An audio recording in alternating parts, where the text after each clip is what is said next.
korupsyon, itong ayaw na ayaw nating mga dakilang Ilocano, inefficiency in public spending, inulusta yung pera ng bansa, bakit po may korupsyon? Yung sa vote buying po or paano po ba? Ma'am, napakalawak ko nung ginagawa ngayon. Ibig sabihin mo, ma'am, lalo ho silang gumagaling. Lalo ho silang gumagaling kasi tuwing natatakpan, very creative sila, very innovative sila. Nagkakaroon sila lalo ng mga paraan kung paano magkaroon ng workaround, ma'am, sa mga projects.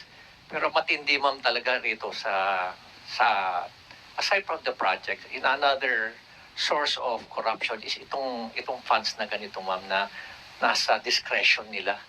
According sa ibang mga mayors, nagugulat sila na ang pinirmahan ng mga beneficiaries blank kasi sa dami pipirma na lang. Only to find out na ang naibigay sa kanila 3,000, mababalitaan na lang nila 5,000 pala yung nilagan. Pero sa dami, pipirma na lang. Kinuha yung 3,000, tuwa-tuwa na sila sa 3,000. Oo nga. Isa yun, mga nakikita nila. May naririnig pa ako, dito sa kalagitnaan ng lungsod, kukunin daw yung isang bahagi, tapos yung kalakihan, pipilitin na bumili ng bigas sa kanila. So, talagang konting-konti, kakarampot na lamang ang nauuwi ng pobreng beneficiary. Kaya, eto nga, nagtataka ako kay Yusek Sulit, wala raw reklamo kahit isa.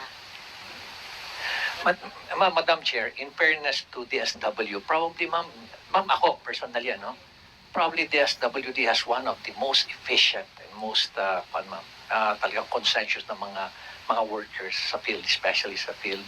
In fact, ma'am, meron ako mga reklamo sa kanila na inaksyonan kagad. For example, why is it na ang nabigyan ng form for AKAP are media people? Inaksyon naman kagad nung DSW. Siguro hindi na lang umabot sa central office. Tama nga. Pero sila rin mismo ang nagsasabi sa akin kung ano nangyayari, ma'am, na kumisan hindi na lang sila umimik, tumatahimik na lang sila dahil baka malasin sila o kaya mapagalitan yung kanilang mga boss, kaya hindi na lang sila umimik. Kaya nga, nakakatakot nga, naawa nga ako dyan At si Justice Carpio, may idadagdag yata sa atin. Madam Chair, may I ask if it's acceptable to the DSWD to publish the list of beneficiaries, the amounts, and those who recommended? Ay, oo nga, nakalimutan natin. Sagutin pala ninyo yung suggestion ni Justice Carpio. Chair, Justice, we see the value in putting that, but we will revert to the committee and inform our principals on this. But we've heard very much the reason why that is being requested and recommended. May karagdagan akong request, sana before distribution. Para magkaliwanagan. Ma'am, madali lang siya sa papel. Sa implementation, it's really difficult. So, Kaya nga tinatanong ko. Kaya nandito si Mayor, ako nanggaling rin ako sa LGU. Kaya kabisado ko nang kung minsan yung utos galing sa Manila, ibang-iba ang nangyayari sa field. Awang-awa kasi ako sa mga DSWD, minsan naka-backpack lang, milyon-milyon ang dala, nakikisakay lang, nakikiangkas lang sa motor, wala nang sasakyan Kinakabahan ako sa mga bata Mga casual pa sila, job order lang yung mga yan. Mamaya, mapinsala sa daan kung sino kumuha ng pera. Talaga nakakakaba. Alam ko, ino-improve na yung sistema ng DSWD. Ang sinasabi ko lamang, ang layo-layo ng nakasaad sa guidelines na may problema na, pag nakita mo pa yung implementasyon, mas lalong malabo. we will consider that.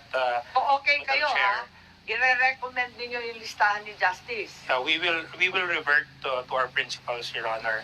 And kanina po nasabi rin ng COMELEC, we will also issue guidelines for DSWD as regards implementation of financial assistance during the prohibited period of the election. So, maaaring hindi po siya nakalagay dito because AKAP is year-round. It's not only during election period, but definitely we are very responsible in complying with the COMELEC law, rules and regulations. Thank you, Chair. Thank you, Mayor. May sinasabi kayo dati na 777 dahil corruption ang pinag-uusapan natin na inaakit ang iba sa 7 million na AX or AKAP yata. 7 million ba yun? At MAIP at tupad? Totoo yan, ma'am. Ma'am, I came from CIT. Hindi ba lumaki? Ma'am, Hindi ba mas malaki na ngayon? Palibasa eleksyon na. ma'am, sa host, pag ikaw, ma'am, ang nag-host ng sortie, you get 30, 30, 30. That's 30 So yung million. 777, nasa Four. 30, 30, 30 na. No, ma'am. Yung 777, yung mga sumali sa sortie. Pero, ma'am, yung 30, 30, 30 is the host nung sortie, nung 30 provincial sortie. million ng AKAP, 30 Yes, ma'am. million 30 ng million. tupad, 30 million ng MAIP. Yes, ma'am. Opo. You can, pwede ma'am may choice ka, AKAP or AIX. 30, 30, 30. And this information actually, ma'am, are coming from very reliable sources. Na actually, ma'am, namumblema Naririnig ko nga nagmamalaki yung iba. Yes, ma'am.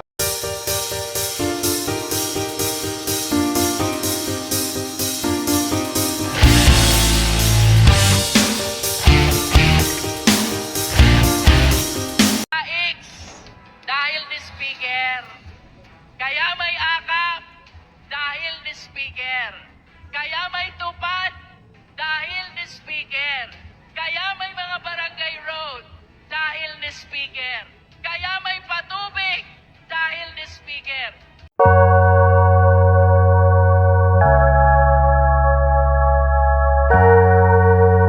Ko nga nagmamalaki yung iba.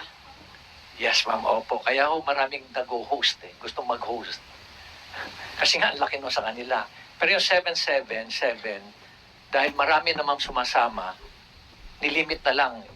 Maski na nakarami ka na ng sortie, but ang maximum na lang natatanggapin mo is for 4 sorties. So that's 4 times 21. That's still 84 million per lawmaker na sumama, ma'am, doon sa sortie. Opo, ano ba magagawa dyan? Hindi ko rin, ma'am, alam kung paano anong gagawin. Pati, ma'am, kami rito eh. Alam mo, ma'am, I was just talking to one businessman this morning. At, you know, he's a very famous na businessman at he's paying about 7 to 8 billion a year. Nagugulat siya, nadulungkot siya na ganun na lang ba kadali i-disburse ang pondo. Na lang, yung ibinabayad ko palang taxe, sandali lang pala nilang gastusin. At habang linulustay ang mga perang yan, mga 30, 777, wala pa rin tayong flood control, pinabayaan ang edukasyon, at zero pa rin ang PhilHealth, wala pa rin public transport, nakakaltasan ng todo-todo, ay nako talaga naman, nakakasama po ng loob. At yun nga, galing sa buwis yan, galing sa kapwa Pilipino yan, dapat hindi linulustay. So, meron po kayong isasamang corruption na tends towards corruption doon sa inyong habla, justice. Basically, Madam Chair, we're questioning the constitutionality lang of the provisions. Although we are pointing out that what increased in the 2025 budget of the PWH was the insertion of Congress, and what was vetoed were items in the NEP. And of course, because of my advocacy in the West Philippine Sea, the budget for AFP modernization was reduced by 15 billion. And of course, that's our number one problem now, is to defend our maritime zone and territorial integrity. But the money was instead put in the DPWH flood control. I noticed that in every congressional district may flood control item. So, Without any clear identification of the where and Yes. how. and I think it's this was done during the COVID, where the supplemental budget amended the GAA. Pwede pa naman i-amend eh.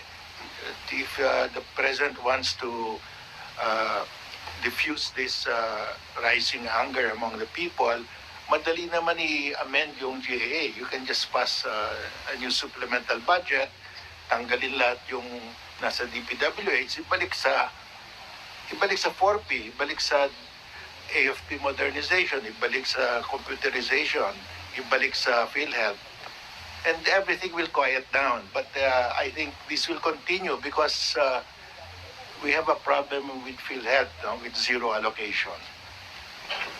Yes, that's correct, Justice. And if you will notice, not only the 15 billion from the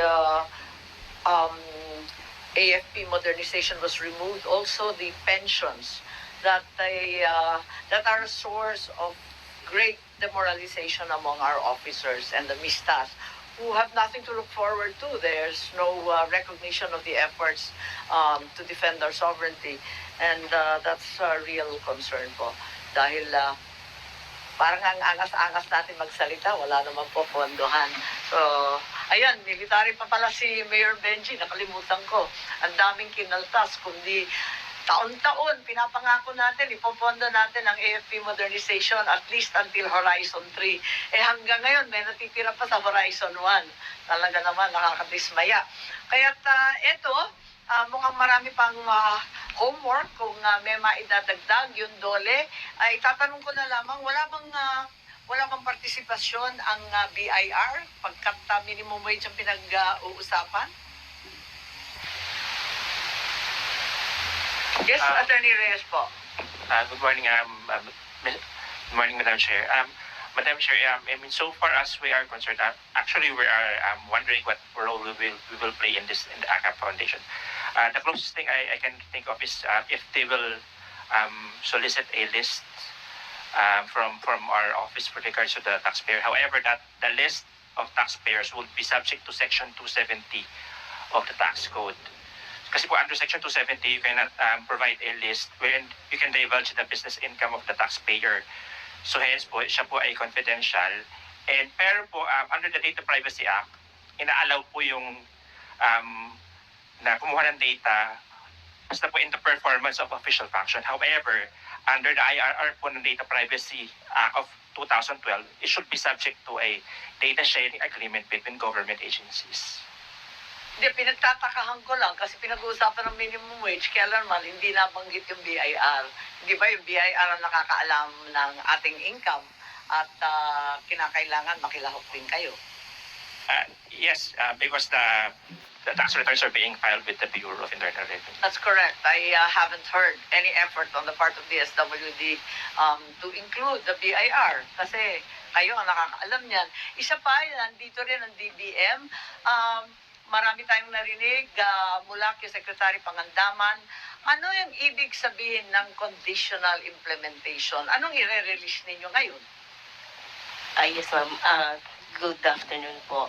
Ang ibig pong sabihin ng conditional implementation, we can only make the actual release of the allotment, yung naka-appropriate sa GAHA, subject to cash programming ng national government, and then subject to yung prudent fiscal management. And when we say prudent fiscal management, kailangan hindi ho kasi dumaan, lalo na yung mga new budgetary items wherein the ACAP is included, wala po siya sa NEP. So hindi po ito dumaan dun sa ating iterative na budget preparation process.